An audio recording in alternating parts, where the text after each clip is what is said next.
Today we have an immigration debate, and Matt Goodwin is going to be debating Fahima. I've actually covered Fahima quite a bit recently. I don't know why, she just seems to be trending in her latest, debates, discussions.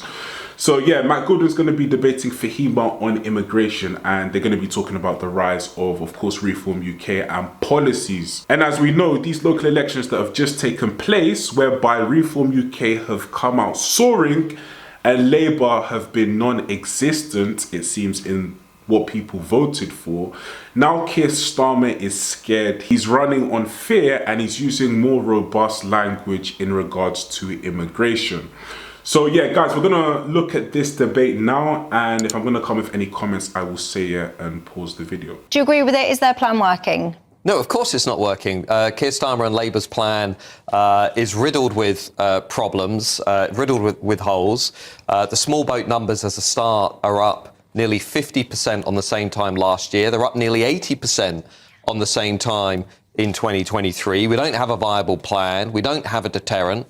We're giving too much welfare to people who are breaking our laws. But then we've got Keir Starmer and Labour communications directors in number 10 running around trying to basically mislead the British public. They're basically gaslighting the country, claiming they're getting control of this crisis when they are very visibly not doing so. And to be honest, Michelle, I haven't said this before, I'm actually worried about what Keir Starmer and the Labour government are doing to trust in the system and trust in democracy, because they're claiming they're dealing with this issue, but the numbers are going through the roof, and it's a British taxpayer who is having to pay the associated costs, £15 billion over the next 10 years on hotel and accommodation costs. And Keir Starmer's not being truthful with them about this. Fahima, your thoughts?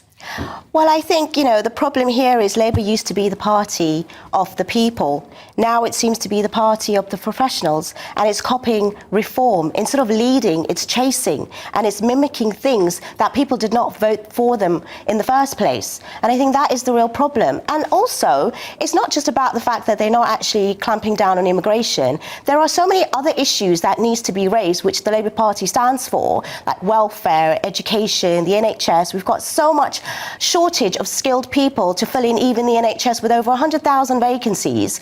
And, expenses are still high. They're targeting very vulnerable people at the moment. And it's not the way to go, across by just basically coming off the back of the by-elections of what they think that the people want, which is just reform. Fahima, two things happened this week.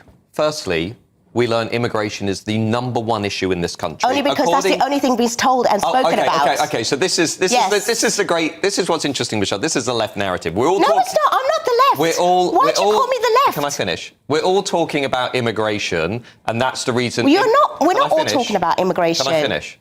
We're all talking about immigration. That's why immigration is the #1 issue, as opposed to it's nothing to do with the record numbers of people who are actually coming into our country. And the second thing we've learned this week is 85% of Brits want net migration reduced below 100,000, and nearly half the country want zero migration. And you're acting as though Keir Starmer is kind of speaking up for this mad extreme fringe. Most people in this country want less immigration. It's not that hard. Well, I'm sorry.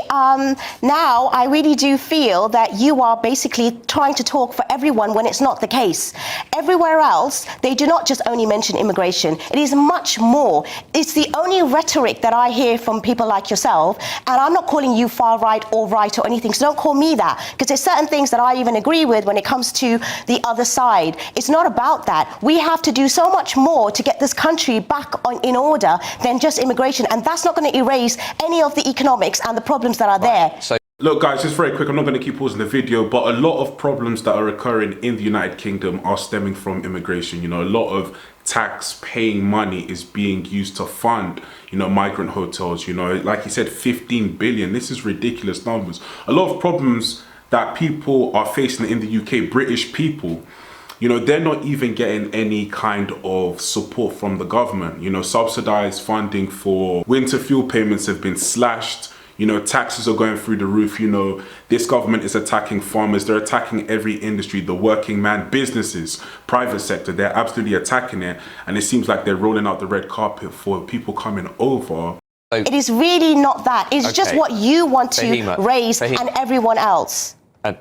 as I say, it's the number one issue in the country. That's the British because people. that's the telescope right now that's been put on. That's the British people who are saying we don't want to have to deal with these record numbers of people, many of whom are breaking our laws. And it's the British people who are watching this show who are being asked to pay £15 billion over the next 10 years, 5 million a day for hotels and accommodation. You talk about economics. How about we take that 15 billion by fixing the illegal migration crisis? And how about we have 10 new hospitals for the British people? Why don't we do that? Well, why can't we also fix the processes in the first place? It's been so long where people are waiting for their immigration status. They are not actually being processed properly. We don't have the staff. We do not have all of that. But all everyone is talking about, like as if it's just the migrants' fault themselves. There's the smugglers. There's the fact there's also foreign policy that plays a part. It is not just people that are coming there and all of them are criminals as you think, because they're not arrested when they arrive. They are there because they seek refuge, because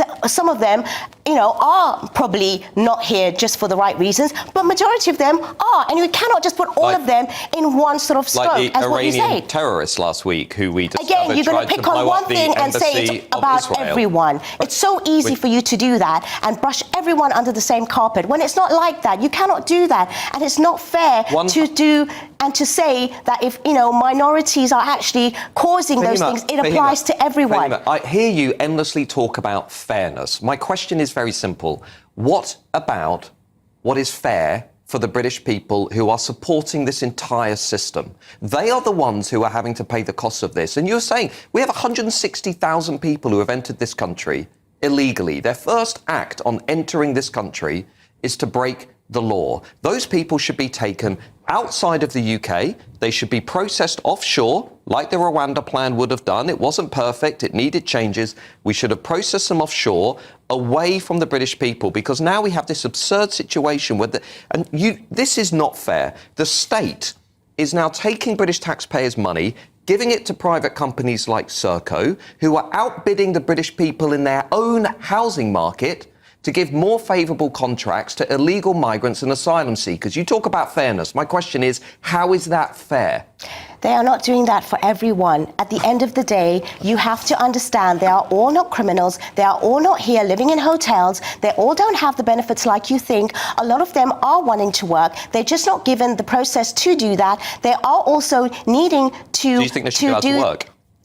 Well, if they are going through a process and they are actually filling the sort of criteria that meant to be, because at the end of the day, every country has taken a certain amount. I do not think that it should be overly exaggerated with regards to everyone being criminal, everyone here being economic migrants, and they are just here to cause havoc. There are so many of them that are actually also fleeing because of the foreign policies that we have to do. Safe and legal routes? Because there are none. There are, of course there are. There are none.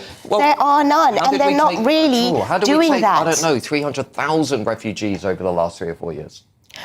Well, you know what? At the end of the day, we have to understand that they are doing what they feel that they can. They don't have the means all of the time to come through certain... Everybody should just do what they want. No, it's not. There should be tougher sort of legal processes here, done quicker, and they also need to be much more tougher laws with regards to making sure that they are not all seen like how you say, which they're not. Otherwise, they will be charged and imprisoned when they land. They're not charged and imprisoned because they're not seen as criminals. They are seen as someone who needs refuge. So we need to be able to process that. I don't believe that the boats is the best way to come. Obviously, it's causing so much damage when it comes to people losing their lives. It's not obviously the legal route. But at the same time, if you are fleeing and you are needing help and you wanting it, just because we're sitting here and we don't have those, those kind of experiences, or we don't know of people that have, it's so easy to just criminalize them and make them all when they are actually also very vulnerable. Your starting point is always,